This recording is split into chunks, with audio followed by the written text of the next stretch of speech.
오늘 예배 가운데 임하면서 단에 올라오기 전에 제가 먼저 참 은혜를 많이 받는 것 같아요. 김인선 집사님 이제 기도해 주셨는데 마지막에 상처 있고 힘든 마음으로 왔지만 기쁜 마음으로 돌아가게 해 주십시오 라고 하는 그 기도의 내용이라든지, 제가 처음 왔을 때 설교하는 내용은 저만 기억하고 있는 줄 알았어요. 정확하게 기억하고 또 거기에 대해서 늘 묵상하고 있는 것들에 대해서 늘 두렵고 떨리는 마음으로 단에 올라오지만 더 큰 그런 영적인 부담감이 있습니다. 그러나 그로 인해서 또 힘을 얻고 살아가기 때문에 하나님 앞에 도우심을 구하면서 함께 나눌 수 있음에 참 감사한 일인 것 같습니다. 제가 하늘노림교회에 와서 참 감사한 일은 뭐냐면요, 말씀 가운데 은혜가 있다는 거예요. 사실은 사역자들이 제일 힘들어요. 왜 힘드냐면 몸이 바쁜 건 둘째치고요, 예배가 되기가 힘들어요. 죄송하지만 그 일에 막 묻히다 보면요, 예배를 드려야 되는데 말씀이 들어오지 않고 자꾸 다음에 뭘 해야 되는지에 대해서 막 걱정하고 고민하고 하기 때문에 예배가 은혜가 안 되는 경우들이 많은데요. 하늘노림교회에 와서 예배 드릴 때마다 참 은혜를 많이 받고 있어요. 그래서 저 같은 경우는 늘 짬짬이 교회 홈페이지에 올라가는 유튜브의 동영상을 보면서 찬양의 은혜를 받고 말씀을 다시 한번 묵상하고 이렇게 하고 있거든요. 제가 시간이 많아서 그런 건 아니고요, 아이 목욕시키면서 찬양 틀어놓고 같이 듣고, 그 다음에 또 이렇게 운전하면서 다운받아가지고 듣고, 그리고 짬날 때마다 한 번씩 말씀 클릭해가지고 유튜브 동영상에 올라온 설교 말씀을 들으면서 다시 한번 묵상하고 이렇게 하고 있습니다. 오늘 말씀 담임 목사님이 증거하셨는데, 믿음의 시련을 기뻐하라 라고 하는 내용의 제목으로 말씀을 증거해 주셨죠. 말씀을 들으면서요, 너무 큰 은혜를 받았어요. 왜냐하면요, 담임 목사님하고 저하고 막 이렇게 해가지고 말씀을 이번 주에는 이렇게 컨셉 맞춰서 갑시다 이 하는 게 아니잖아요. 어저께 갑자기 엊그저께였나요? 담임 목사님이 목사님 설교 이번 주에 해주세요 라고 해서 준비를 하는데, 준비한 내용이 오늘 우리가 읽은 너무나도 잘 알고 있는 베드로에 관한 이야기입니다. 그런데요, 너무 비슷한 내용 가운데 하나님이 이렇게 이끌어 가심을 느끼면서, 하나님의 섭리를 느끼면서, 그렇구나, 하나님께서 이끌어 가시는구나, 하나님께서 늘 우리를 만지시는구나, 그래서 나의 어려움까지도, 나의 힘든 이 부분까지도 하나님의 은혜구나 라고 하는 것을 다시금 깨닫게 하여 주시고 느끼게 하여 주셔서 오늘 예배 가운데 정말 큰 은혜를 받았거든요. 오늘 말씀을 우리가 함께 보면 베드로에게 어려움이 있습니다. 그런데요, 베드로에게만 어려움이 있는 게 아니라요, 신앙생활 해나가면서 우리 모두에게 어려움이 있어요. 방금도 제가 잠깐 말씀드렸지만요, 하나님의 일을 한다고 하는 사역자들에게도요, 예배가 어려움으로 다가올 때가 있다니까요. 부담으로 다가올 때가 있어요. 이건 정말 큰 스트레스요, 큰 부담감입니다. 사실은 제가 이렇게 설교하고 찬양 인도하고 할 때마다요, 저희 집에 있는 사람은 막 신경이 막 곤두서요. 왜냐하면 제가 그만큼 날카로워지거든요. 이 부담감이 너무 크다 보니까 나도 모르게 그 모습이 표출이 되는 거예요. 그러니까 신경 건드리면 안 되겠다. 저희 집사람이 조금 더 신경을 안 건드리려고 노력을 하고, 혹시 좀 기분 상하는 일이 있는지 막 체크를 하고 그럽니다. 주일날에는 다른 목사님들도 다 마찬가지일 거예요. 제대로 밥을 못 먹어요. 왜냐하면 소화가 안 돼요. 신경을 막 쓰다 보면 소화가 안 돼요. 사역자들도 이렇게 어려움이 있는데, 함께 하시는 성도님들은 또 이런 관계 속에서, 또 이런 사역 가운데, 또 생활 가운데 얼마나 큰 어려움들이 있으실까요? 기도 안 해서 그런 게 아니에요. 말씀에 순종 안 해서 그런 게 아니에요. 선한 일을 하지 않아서 그런 게 아니에요. 나 나름대로는 열심히 하려고 하고, 나 나름대로는 선한 일을 하려고 하는데, 일하면서 남들에게 안 좋은 소리를 듣습니다. 마음에 상처를 받죠. 나는 조금 더 바른 방향으로, 나는 조금 더 효율적인 방향으로 가자고 의견을 제시했는데 그게 먹히지가 않아요. 또 마음에 상처가 됩니다. 하나님 앞에 나와서 기도했는데 점점 더 어려워질 때가 있어요. 기도하면 짠 하고 막 병 고침 받고 기도하면 짠하고 막 사업이 잘 되고 얼마나 좋겠어요. 그렇게 해달라고 늘 기도하고 있지만 하나님 마음이시죠. 제 마음은 아니니까. 그런 가운데 이게 왜 나에게는 이루어지지 않을까라고 하는 또 자괴감 속에 빠질 수도 있고요. 그런 것들이 다 어려움과 상처로 다가오게 되는 것이죠. 오늘 본문은 우리에게 말하고 있습니다. 우리의 인식은 변화되었는데 변화되지 못한 것으로 알고 있고, 좀 어렵습니다. 다시 한번 천천히 말씀드릴게요. 우리가 인식하는 것은 변화가 되었지만 변화되지 않은 것으로 알고 있고요. 상황은 변화된 것은 하나도 없는데 현실이 완전히 변화됐다라고 하는 것을 보여주는 본문이 바로 우리가 읽은 오늘의 본문 말씀이다 라고 하는 것이죠. 좀 개념 정리가 필요합니다. 어려우시죠? 인식은 우리가 머릿속으로 생각하는 것은 변화가 되었는데 변화되지 못한 것으로 우리는 알고 있고요. 상황은 변화된 것은 하나도 없는데 현실은 완전히 변화되었다. 왠지 맞지 않는 이야기를 하는 것 같죠. 모순되는 이야기를 하는 것 같죠. 본문 가운데로 한번 같이 들어가 보겠습니다.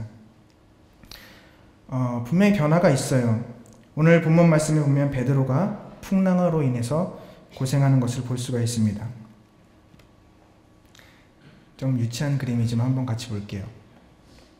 예수님의 손이 보이고요. 제자들이 보이고 파도가 있습니다.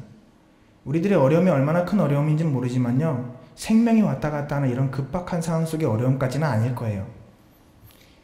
예수님의 제자들은요. 프로입니다. 프로.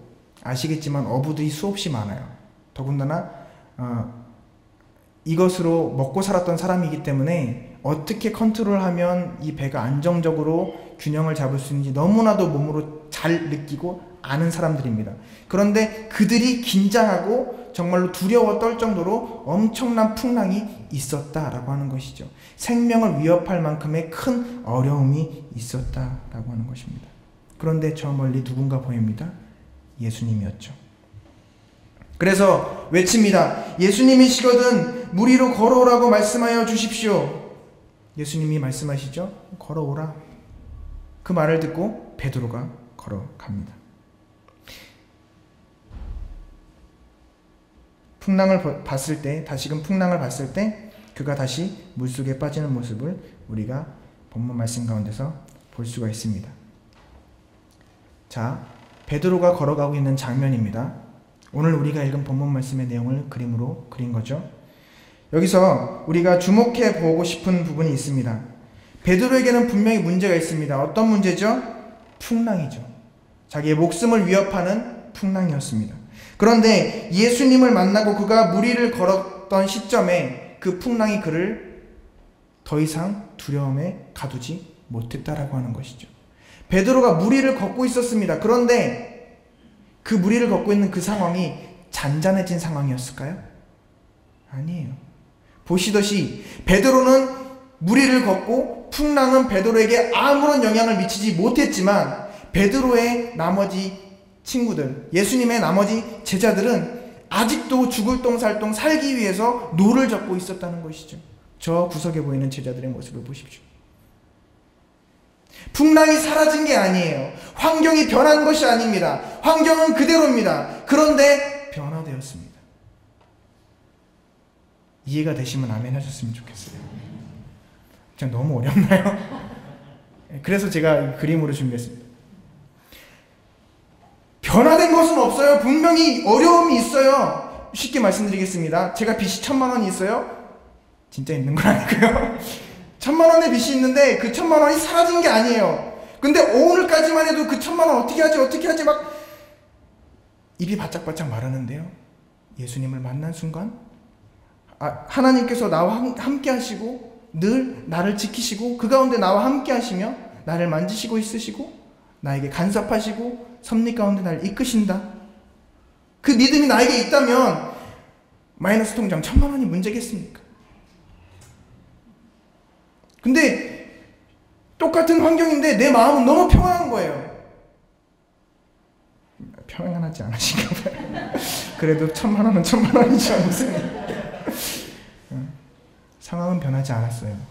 환경은 변하지 않았어요. 그런데 환경은 변하지 않았지만 상황은 변했다는 것입니다. 베드로는 무리를 걸었어요. 베드로를 잡아삼키려고 하는, 집어삼키려고 하는 저 풍랑은 여전히 제자들을 공격했지만 베드로는 그 가운데 평안했다는 것입니다. 저와 여러분에게 이러한 주님의 은혜가 있기를 간절히 축원합니다.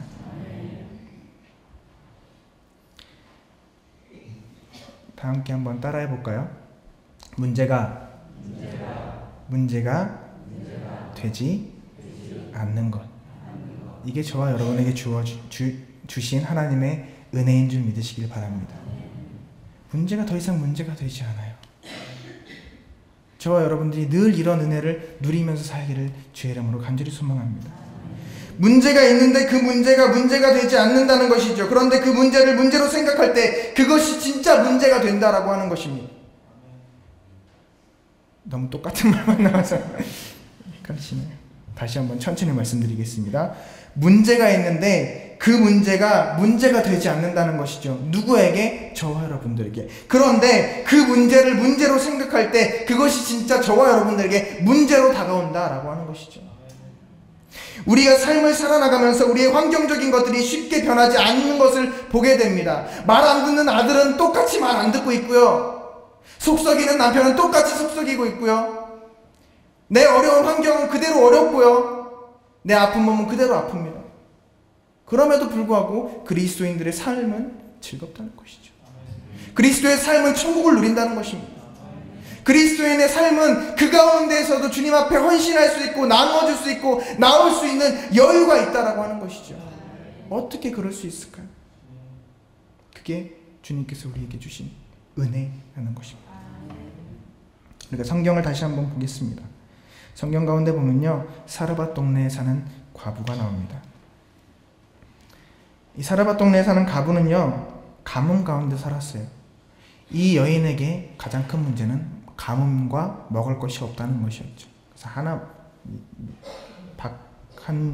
한 바가지를 퍼서 여기 있는 밀가루로 떡을 만들어서 나도 못 먹고 우리 자녀 먹고 죽어야겠다, 그렇게 마지막을 준비하고 있는 그녀에게 하나님의 종이 옵니다. 그 떡 나에게 주시오 라고 이야기를 하는 것이죠.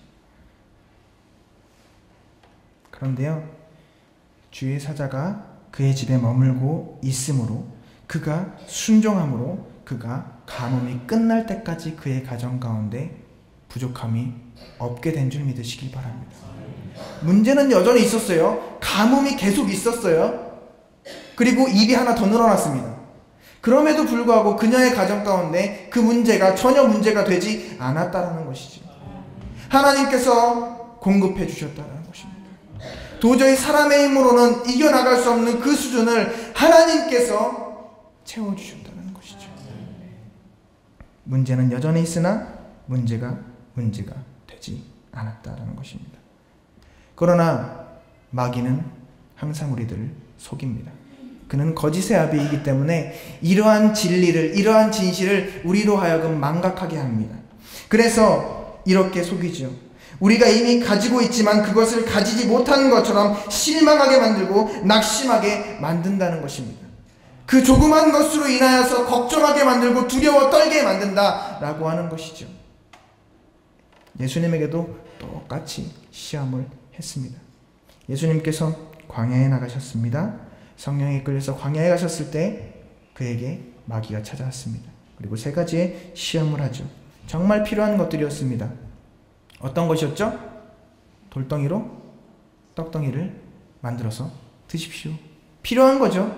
충분히 하실 수 있는 겁니다. 시험했습니다. 높은 데서 뛰어보십시오. 그러면 하나님의 아들인 것이 증명될 거 아닙니까? 왜 이렇게 어렵게 하십니까? 한 번만 보여주십시오. 할 수 있는 거예요. 해도 돼요. 그러나 시험을 이기셨습니다. 나에게 한 번만 절하십시오. 그러면 내가 받은 그 모든 것들 당신에게 드리겠습니다.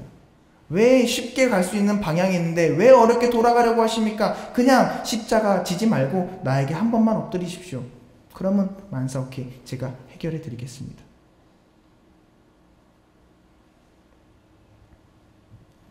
당신 없는 것 내가 드릴게요. 해보세요. 라고 이야기했던 거예요. 우리에게 너무나도 많은 순간에 사탄은 이렇게 속삭입니다. 그런데요, 중요한 것은요, 예수님은 알고 계셨어요. 이것이 모두 예수님의 것이었다는 거죠. 그 영광, 그리고 결국에 얻으실 승리, 그리고 육신적인 어려움 말고 말씀의 떡, 이미 예수님께서는 가지고 계셨어요. 떡덩이가 중요한 것이 아니라 생명이 되는 하나님의 말씀은 이미 나의 안에 있다. 그래서 우리 예수님께서는 말씀으로 승리하신 줄 믿으시기 바랍니다. 왜냐하면 그분께서는 이미 다 가지고 계셨거든요. 그런데 우리의 시조였던 아담과 하와는 이 사실을 몰랐어요. 그래서 마귀에게 넘어갑니다. 마귀가 와서 뭐라고 꼬십니까? 이거 먹어봐. 먹으면 하나님처럼 될 수 있어. 기억나시죠? 그 말을 듣고 하와가 합니다. 하나님처럼 될 수 있대. 그 다음부터 음모론이 막 머릿속에 막 복잡해지는 거죠. 하나님이 정말 이 쪼잔한 분이셔가지고 자기처럼 될까봐 무서워서 저거 먹지 말라 그런 거야. 그러니까 내가 저걸 먹으면 하나님처럼 될 수 있는 거지. 그러면 이제 하나님이랑 나랑 똑같아지는 거야. 그래서 먹었어요. 그래서 우리가 죄라는 것이 우리 안에 들어오게 된 것이죠. 근데 잘 한번 생각해 보십시오. 사람이 단 2명이서 어떻게 그렇게 많은 동물들과 식물들을 관리할 수 있을까요? 상상이 되세요?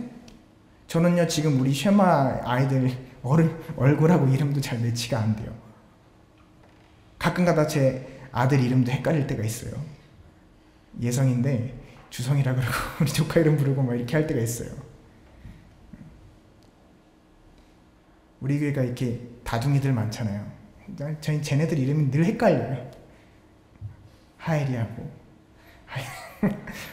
제가 같고 얘가 같고 막 루빈이하고 솔빈이하고 이름이 거의 비슷한 빈 막 왔다 갔다 해가지고 막 헷갈리고. 그런데요, 아담과 하와는요, 수없이 많은 동물들과 식물들을 이름을 지어줬고요, 그들을 관리했단 말이에요. 이게 과연 사람이 할 수 있는 일인가? 라고 하는 것이죠. 이미 그에게는 하나님과 같은 능력이 있었다라는 거예요. 이미 그들은 가지고 있었어요. 왜냐하면 하나님께서 주셨거든요. 그런데 마귀는 속입니다. 너 없어. 그러니까 그거 가져봐. 이거 하면 가질 수 있어.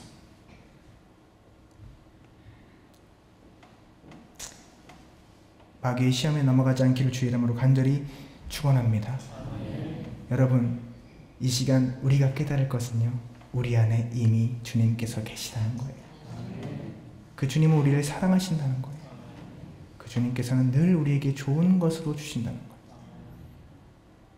그래서 늘 우리가 주님 앞에 영광 돌리는 삶을 살도록 만들어 주신다는 것이죠. 우리가 은혜를 바로 알길 원합니다. 뭔가 막 이렇게 해가지고 쫙 하면 뭔가 나가고 막, 이게 은혜가 아니에요. 우리 찬양, 제가 요새 꽂힌 찬양이 있습니다. 죄송합니다. 이 표현이 제가 요새 감동받는 찬양이 있습니다. 네, 다 혹시 되시나요? 네. 주 은혜의 인물이라는 찬양인데요. 제가 왜 선뜻 먼저 찬양을 안 하는지 아세요? 코드가 갑자기 키가 안 맞을 수가 있거든요. 상당히 당황하실 거예요. 이 찬양의 가사를 보면요, 세상 소망 다 사라져가도 그 부분 한번 혹시 PPT 되시나요? 주 나의 모습 보네 상한 나의 맘 보시네 주 나의 눈물 안에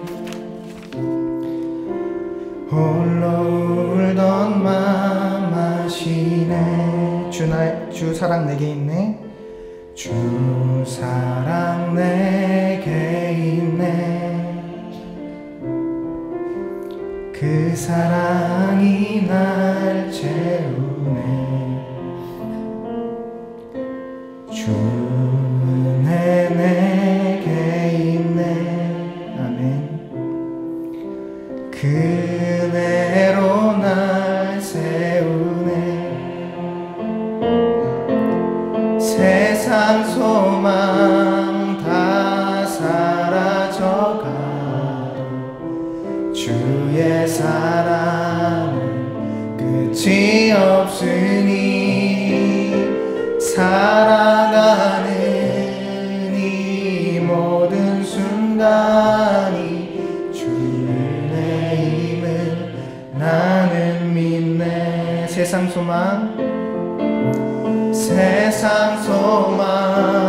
다 사라져가도 주의 사랑은 끝이 없으니 살아가는 이 모든 순간이 주의 힘을 나는 믿네. 아멘. 여러분, 이것이 은혜인 줄 믿으시길 바랍니다. 뭔가 내가 막 물질적으로 풍성하고요, 뭔가 나의 일이 잘 되고요, 물론 주의 은혜죠. 그러나 세상 소망 다 사라져도, 내가 어떻게 할 수 없는 그런 상황에 있어도 그 모든 것들이 주님의 은혜임을 믿으시길 바랍니다. 우리 주님께서는 그 모든 것들을 합력하여 선을 이루시는 분이세요. 그분은 나를 사랑하시는 분이시며 동시에 여러분을 사랑하시는 분이신 줄 믿으시길 바랍니다. 그리고 결국에는 가장 좋은 것으로 우리에게 주시는 것을 믿으시길 바랍니다. 이제 우리가 문제를 문제로 보지 않기를 간절히 소망합니다. 따라하겠습니다. 문제는 더 이상 문제가 아니다. 다시 한번 큰 소리로 따라해 볼까요? 문제는 더 이상 문제가 아니다. 아멘. 오늘 말씀은 여기까지입니다. 그런데요, 보통 이렇게 그 찬양을 하면 이렇게 콘서트 같은 데 가면요, 내려가겠습니다 그러면 뭔가를 해요. 센스 있으신 분들은 앵콜이라고 얘기를 합니다. 뭔가를 해요. 앵콜. 네, 그래서 준비한 앵콜곡을 안 하고 그냥 내려가면 상당히 그 상처를 받는. 네, 그래서 저도 준비한 게 있습니다. 보너스. 네, 지저스, 인 지저스. 주님 안에서 문제는 더 이상 문제가 아닌데 우리에게 조금 더 한 가지 보너스를 더 주실 거예요. 뭐냐면 은혜 지속하기. 따라합니다. 은혜 지속하기. 은혜를 한번 딱 받아요. 우리들이 수련회를 가면요, 아주 공통적인 현상이 있습니다. 3주 가요. 또는 이제 나이가 연세가 들어가시면 기간이 짧아져요. 일주일. 은혜롭고 막 뜨겁고 막 타오르고 이러다가 일주일 딱 되면 체력이 방전된과 동시에 은혜도 같이 방전됩니다. 예수님 돌아가셨다가 살아나셨는데 다시 돌아가세요. 은혜 지속하기 상당히 중요합니다. 아멘. 자, 베드로가요, 이것을 깨달았어요. 아, 문제는 문제가 아니구나. 예수님이 오라 하셨을 때 오케이, 내가 가면 되겠다. 갔습니다. 어떻게 됐어요? 섰어요. 우와, 아멘, 할렐루야, 하나님은 살아계십니다. 근데 소리가 계속 들려요. 촤. 무슨 소리예요? 파도 소리. 돌아보니까 어때요? 아직 파도가 치고 있어요. 내 발을 봤어요. 어디 서 있어요 지금? 나 물 위에 서 있네? 예수님을 바라보던 시선을 돌려서 환경을 바라보니까 어떻게 돼요? 빠졌어요. 그래서 다시 누구를 바라봅니까? 예수님을 바라보죠. 이 상태까지도 파도는 치고 있었어요. 그런데 우리 읽은 본문 말씀을 계속해서 읽다 보면 마지막 32절에 이렇게 나옵니다. 배에 함께 오름의 바람이 그치는지라. 아멘. 마지막 보너스는요, 예수님과 늘 동행하는 삶 살기입니다. 아멘. 중요한 거예요. 내가 예수님을 떠나는 거지 예수님께서 나를 떠나시는 게 아니에요. 그렇다면 내 시선을 조금만 돌려서 주님만 바라보면 되는 것이죠. 문제를 바라봤을 때 그 문제는 문제로 나에게 다가오지만 내가 예수님을 바라봤을 때, 내가 주님을 바라봤을 때, 주님과 동행할 때 그 문제는 더 이상 나에게 문제로 다가오지 않습니다. 그 문제는 나에게 이제 은혜로 다가오는 거예요. 아멘. 저와 여러분이 은혜를 누리는 삶을 살기를 주의 이름으로 간절히 소망합니다. 그리고 이 은혜를 주님 오시는 그날까지 영원토록 함께 누리시기를 주의 이름으로 간절히 축원합니다. 기도하시겠습니다.